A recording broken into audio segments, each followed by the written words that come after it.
première interview de l'Angers Geek Fest 2022 et on est, Warthog c'est moi, avec Alexandra Ramos. C'est bien ça, oui, je me suis pas trompé, j'ai rien écorché. Non.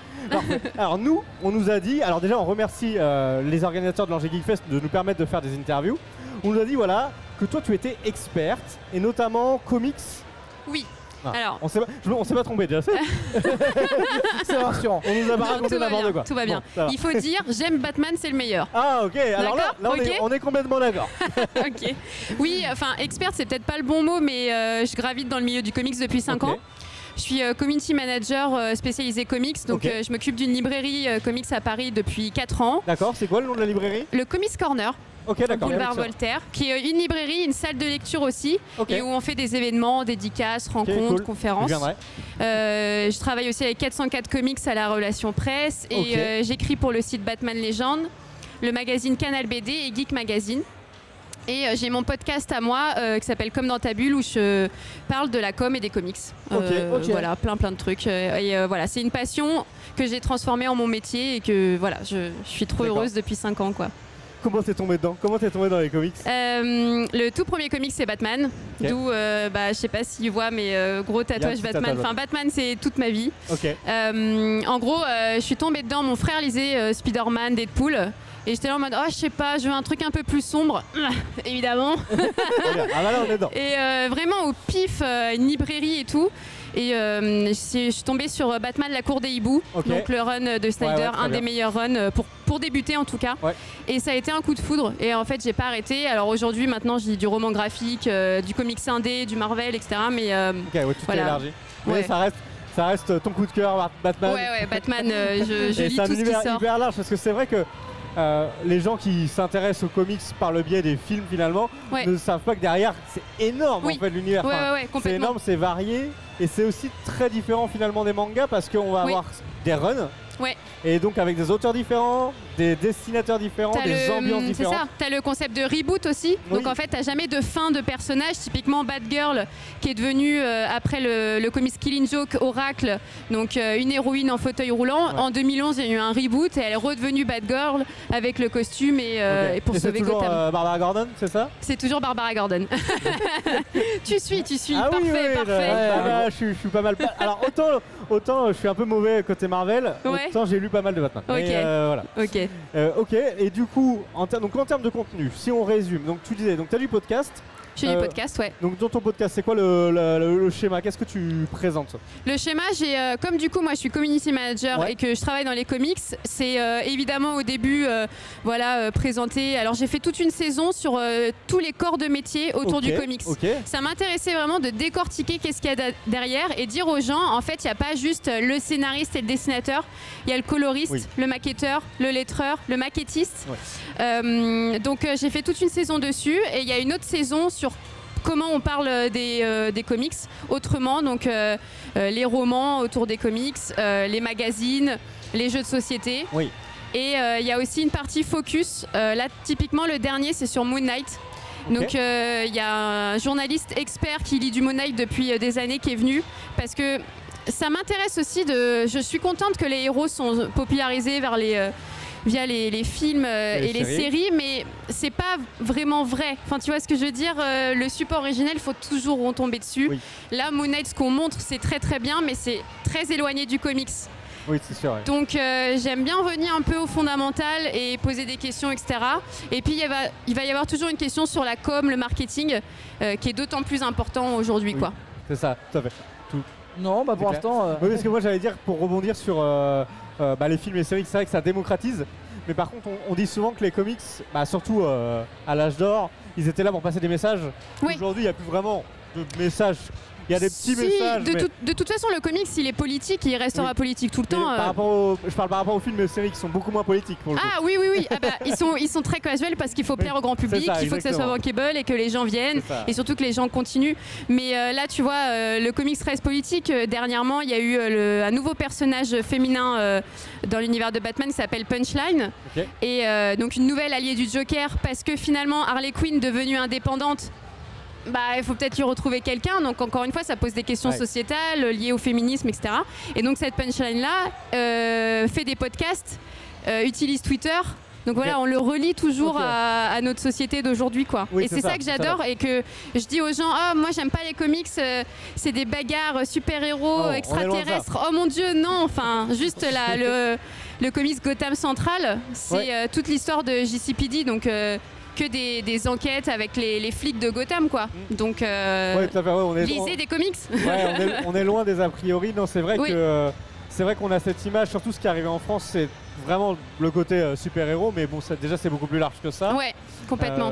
Et même au sein de Batman, qui en fait, il y a beaucoup de comics qui, du coup, sont plus autour de l'enquête que des pouvoirs et du surnaturel. Oui. Non, il faut pas oublier que Batman, c'est un détective à la base, qu'il y a eu le magazine Détective Comics. C'est ça, d'ici.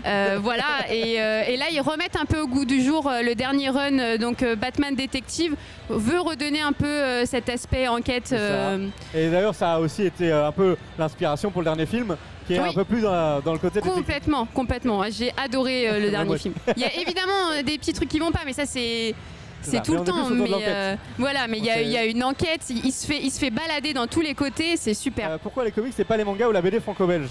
Alors si, la BD franco-belge, j'en ai lu, j'ai été libraire aussi pendant un an et je continue à en lire.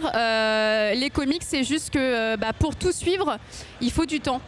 Il faut de l'argent parce que moi je préfère les avoir à la maison pour certains, ou sinon j'emprunte à la bibliothèque. Surtout, pensez à ça parce que les bibliothèques, on n'y pense pas, mais c'est non, parce que si vous voulez lire des trucs et que vous n'avez pas les moyens, parce que je comprends, parce que ça a augmenté et que les éditeurs n'ont pas eu le choix, que ce soit chez Panini Urban, certains indés, ça va à sa ligne, empruntez à la bibliothèque.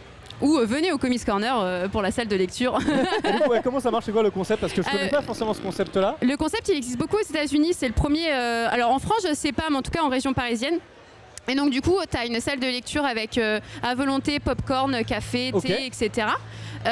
Et tu payes à l'heure. Donc on fait des packs étudiants, pack de 5 heures, pack de 10 heures. Il faut qu'on ouvre ça à Angers. Et allez. Et tu as tout, t'empruntes le comics que tu veux pour le bouquiner.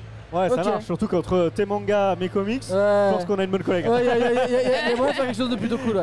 Mais oui, les BD franco-belges, j'adore, mais voilà, le temps de lecture. Et puis maintenant, il faut le temps de regarder toutes les séries. Tu vois, Preacher, j'ai pas eu le temps parce que tellement de choses à voir. Et puis aussi, j'aime bien aussi me documenter, c'est-à-dire, ok, j'ai lu le comics, mais après, essayer d'approfondir un peu les sujets. Il y a énormément aussi de livres, comme le livre Politique et super-héros de William Blanc, qui sont des bouquins très intéressants aussi. Ok, nous récemment, avec Todalf qui est dans le chat, on a écouté un livre audio comics et philosophie. Ah, génial! Hyper intéressant aussi, hein, si je sais pas si tu as eu l'occasion.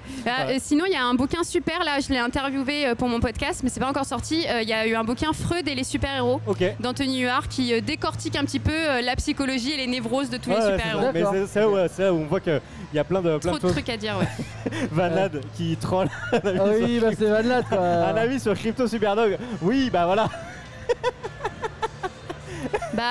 Que dire? On a combien de temps? À quoi ça sert? Non, ils poussent le truc, hein. Et voilà, ils vont même te faire un jour une série sur les rues de Gotham. Oui, regardez, cette rue est parallèle et perpendiculaire, c'est génial. Il y a 2 égouts et 3. C'est un peu ça, carrément. C'est ça. Et du coup, aujourd'hui, pour ce salon, qu'est-ce que tu fais aujourd'hui? Alors là, j'ai fait une conférence du coup sur les femmes dans l'univers de Batman à 12h30 là, et c'était en lien avec l'article que j'ai écrit pour le M42. Tome 2. Comment? Pour le tome 2 du coup. Oui, pour le tome 2, la culture geek au féminin, où j'ai une analyse un peu des femmes dans l'univers de Batman, dans l'industrie du comic book et la société d'aujourd'hui. Et ça d'ailleurs, pour rebondir là-dessus, on n'a pas pu forcément écouter la conférence parce que on était là. C'est gravissime. C'est gravissime. Et du coup, est-ce que tu sens aussi une évolution? Tu parlais du coup des changements et des reboots, etc. Est-ce qu'ils profitent de ces reboots pour un petit peu changer la place de la femme dans le comics, oui, complètement. Déjà, quand tu vois l'évolution de Catwoman, que ce soit via les films pour ceux qui n'ont pas lu les comics ou même dans les comics, tu pars de 1940 où c'est juste une voleuse hyper sexualisée et sensualisée juste pour aguicher Batman et faire des petites folies, jusqu'à aujourd'hui où elle a des runs à elle, typiquement le run de Joel Jones qui est plutôt pas mal, où elle se dégage et en fait elle devient une héroïne à part entière. Elle va même dans certains prochain comics, elle est dans une autre ville de Gotham pour elle aussi faire son chemin. Et notamment, Frank Miller aussi a redéfini le personnage où elle devient la défenseuse des prostituées, elle lutte contre la pauvreté des femmes. Frank Miller, c'est Dark Knight Returns. Dark Knight Returns, c'est Batman année 1. C'est ça, ok. Des classiques. Et au niveau, alors si on change un peu, tu penses quoi les anti-comics un peu The Boys, Invincible c'est des choses que tu as... Des anti-comics dans le sens... Qu'est-ce que c'est que ce truc? Dans le sens où on casse les codes habituels. Ah oui. Oui, on est plutôt dans des anti-héros. Oui, moi, Invincible, c'est des comics que j'adore. Et la série, pour le coup, sur Amazon Prime, est très très bonne. C'est vraiment rare que... Ouais. Et The Boys aussi, c'est très cool. Après, ça paraît hyper précurseur parce qu'on se dit, oh là là, des héros un peu méchants, mais c'est classique en fait. Les schémas sont assez classiques. Oui. Et tu auras quand même. Les adaptations sont là, mais je pense que le comics c'est assez vieux, non? Oui, le comics c'est assez vieux. Et puis finalement, The Boys ne réinvente rien, tu vois. Mais en tout cas, de le montrer à la télé et de dire, bon, ok, c'est pas forcément tout lisse. Ouais. Comme les Superman que vous avez pu voir depuis quelques années, parce que Superman aussi est très intéressant, hein. Mais j'ai eu plus de mal avec Superman. je trouve que autant je trouve que Batman a su vraiment se réinventer et être hyper actuel. Ouais. Autant Superman. Alors j'ai cité Superman et j'ai dit ça, mais en vrai je suis du même avec toi. Mais au cas où il y a des gens qui sont fans en mode quoi, t'as touché au Kryptonien. J'ai du mal à le voir aujourd'hui. Je trouve que. Ouais, tu vois, après, c'est encore une fois, c'est quelle patte de scénaristes et d'auteurs font du héros, parce que tu as le comic Superman Red Son, où c'est génial, en fait, c'est Superman qui est du côté des soviétiques, donc il n'est pas tombé aux États-Unis, il est du côté des Russes. Voilà, en plus c'est vraiment actuel, mais le comics date d'un petit moment quand même, et donc du coup ça remet en cause ses valeurs, c'est-à-dire que là il suit pas forcément des valeurs typiquement américaines, étendards, patriotiques. Oui, c'est ça, c'est aussi des histoires de valeurs, et et là il est beaucoup moins lisse, il y a beaucoup plus de questions, tu vois, qui se posent, donc c'était très très cool. De toute façon, ils sont beaucoup plus libres dans tout ce qui est écriture que dans les films. Ça, c'est beaucoup plus. Ça touche moins un grand public, donc c'est beaucoup plus simple pour eux aussi. Le problème des films, c'est que voilà, vu qu'elle va être vue par tout le monde, ça peut être un peu dangereux de proposer quelque chose de nouveau. Mais oui et non, parce que le Joker de Joaquin Phoenix l'a fait. Oui. Après, ça pose d'autres questions parce qu'on a donné un méchant qui est devenu un héros pour certains. En plus, c'était en plein des moments des gilets jaunes. Enfin, c'est problématique aussi. Ça, c'est un autre débat. Il y a eu des interprétations malheureuses. Et voilà, complètement. En plus, les couleurs et tout. Bref. Ouais. Alors, Todolf qui dit Frank Miller et le féminisme, c'est pas ouf. Alors, je sais pas. Je me suis pas forcément fait la remarque. Non, alors c'est pas que Frank Miller est super féministe et qu'il a mis du féminisme quand même dedans. Il est arrivé à un moment où le féminisme a évolué dans les années 80. Et c'est une évolution en fait qui s'est fait des années 40, 60, etc. Après, c'est pas ouf. Hein. Certes, il l'a mis en tant que prostituée, mais elle a une vraie force de caractère. Ouais. Et après, c'est qu'est-ce qu'elle en a fait de son caractère-là et quel but elle a donné à ça. Et après, c'est surtout, ok, il a donné ça et quelle réutilisation les autres scénaristes ont fait jusqu'à ce qu'elle devienne ce qu'elle est aujourd'hui. Parce que typiquement, la Catwoman de Frank Miller, c'est un peu la Catwoman de The Batman. Oui, c'est ça. Et on est ok avec cette Catwoman-là, tu vois. C'est l'inspiration derrière qu'a fait ça. Ok, super. Du coup, alors, je t'ai posé la question sur les podcasts. Après, donc community management. Community management, c'est par rapport aux boutiques, c'est ça? Oui. Donc tu fais des reviews? Je sais pas. Alors les reviews, c'est dans toute, c'est pas lié au community management, c'est mon plaisir sur Batman Legend. On parle de tout ce qui est Batman. Donc moi j'ai la plupart des comics surtout. Et on fait des podcasts aussi, on débriefe nos lectures du mois. Et on parle, on fait un débat par mois. On choisit le débat, des fois c'est un peu casse-tête, mais ça fonctionne bien. Et puis pour Canal BD, c'est pas moi qui choisis ce que je lis, mais je sélectionne un peu mes lectures. Donc j'ai et du comics et de la BD. Et Geek Magazine, donc c'est un trimestriel et je fais mon conseil comics tous les 3 mois, ce qu'il faut lire, ce qu'il ne faut pas louper. Non, si tu arrives à t'évanouir en plus dans ton monde de comics, c'est top. Bah, il est de plus en plus présent aussi. Enfin, c'est pas que c'est facile Mais il donne beaucoup de sujets en fait. Il y a plein de choses qui se passent et notamment avec la popularisation, avec les films et les séries. Quand on voit l'impact qu'a eu Moon Knight, c'est-à-dire que c'est un héros qui a en vrai très peu de run sur lui. Il y a le run de Bendis, Lemire et Max Bemis, mais en vrai, en termes de support, c'est pas. Il y a eu énormément de choses avant. Et là, parce qu'il y a Oscar Isaac, parce que Disney+, tout le monde en parle, c'est ouf. Ça. Et là, tu vas à la Fnac. Et au rayon comics, il est mis en avant. Ouais, c'est ça. Mais n'allez pas à la Fnac, allez dans les librairies, s'il vous plaît. Oui, alors, et nous, surtout Angers, pas Amazon. À Angers, en l'occurrence, bon. D'accord. Il n'y a que la Fnac. Je vois qu'il faut créer une librairie. Il y a le repère d'héros. Il faut créer une librairie salle de lecture. Oui, il y a des choses à faire. Il y a beaucoup de créneaux. Alors, dernière question qu'on va prendre pour toi.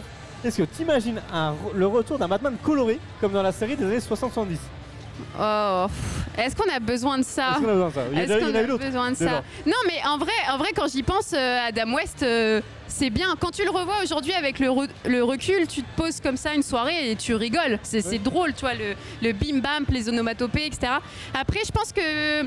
Encore une fois, je disais c'est politique et ça suit les cours de nos années et là ça marcherait pas, un Batman coloré.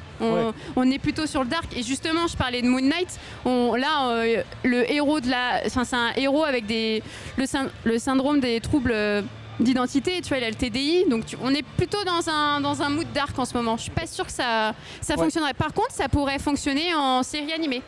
Oui. Et les séries d'animation marchent vraiment bien, enfin Invincible et tout, ça cartonne, donc pourquoi pas. Ça marche, tout à fait.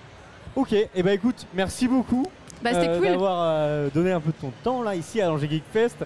Et puis j'imagine que tu vas retourner voir les gens pour leur discuter avec eux. Ouais, on va parler. T'as un stand, un lieu fixe? Non, j'ai pas de stand, mais je vais graviter. Merci beaucoup. Merci beaucoup en tout cas. Merci.